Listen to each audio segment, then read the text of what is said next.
the condolences of all the representatives of media. I want you to say your name, and you are the sister of Suzanne Eaton. How do you feel about this case? How do you feel about the procedure here? So my name is Julie Eaton Broadus, and my sister Suzanne is my sister. And it was really, really difficult to come here. But I felt that I needed to be here to speak up for what an amazing and accomplished woman she was. What a loving, doting mother she was. And what a dear sister she was. And also to just thank the people when we arrived in the country to look for her, to thank all of the people who came out, the Hellenic Rescue team with their dogs, the firemen, the police, the community, the divers,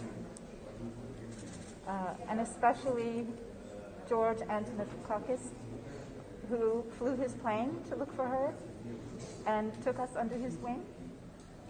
And also the Orthodox Institute for providing a home for us while we were here.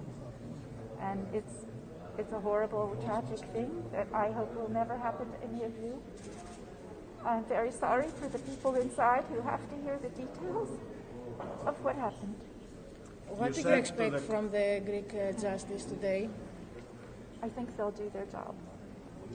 You said to the court that you were very close with Susan. Yes.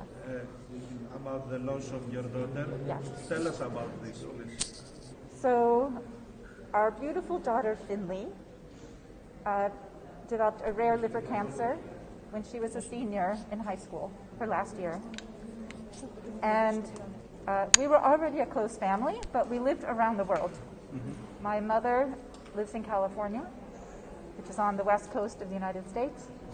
We live in Virginia on the east coast, and my sister's family, my brother's family lives in California. My sister's family lived in Germany, and my son lived in Germany with my sister's family. He was also getting his doctorate. And so when we lost Finley, it was, of course, really painful for all of us. And so whenever I was in the pit of despair, I would call my sister. You realize at those times, who is the person who can help you? Who is the person that you need the most in the world? And that was my sister Suzanne. We spent a lot of time together after that. I made a commitment not to be more than 3 months without seeing any member of my family who I love. And Sue and I had just had a wonderful trip. She went around the world. She was very sought after for speaking at conferences. And she had a conference in Galveston, Texas. So I flew down to spend time with her. And we spent the whole weekend together. This was in February before she was lost. And it was, I will share every minute of that weekend. We stayed up and talked till 2 in the morning when we first got there. We walked arm in arm through the street. So I will never forget it. And last question, how do her husband and her boys feel about this time? If they are not here today. They're not here. Her husband's seeing a psychiatrist because he has post-traumatic stress disorder from the incident. He's having difficulty getting back to work. He's devastated. I think she was irreplaceable to him, because how many women can you find who have such a intellect, such a curious scientific mind, who can share your passion for science and yet also be a compassionate, loving, doting mother and share a love of music.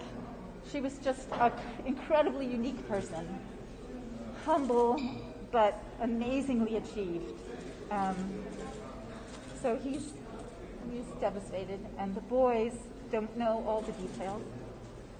I know just from my experience losing my daughter that it shakes your whole world.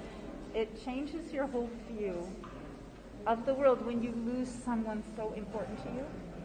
And to me, the world after losing Finley was not the same place. And it makes me incredibly sad that at just 21 and 23, her two boys now have that vision of the world to carry with them for the rest of their life.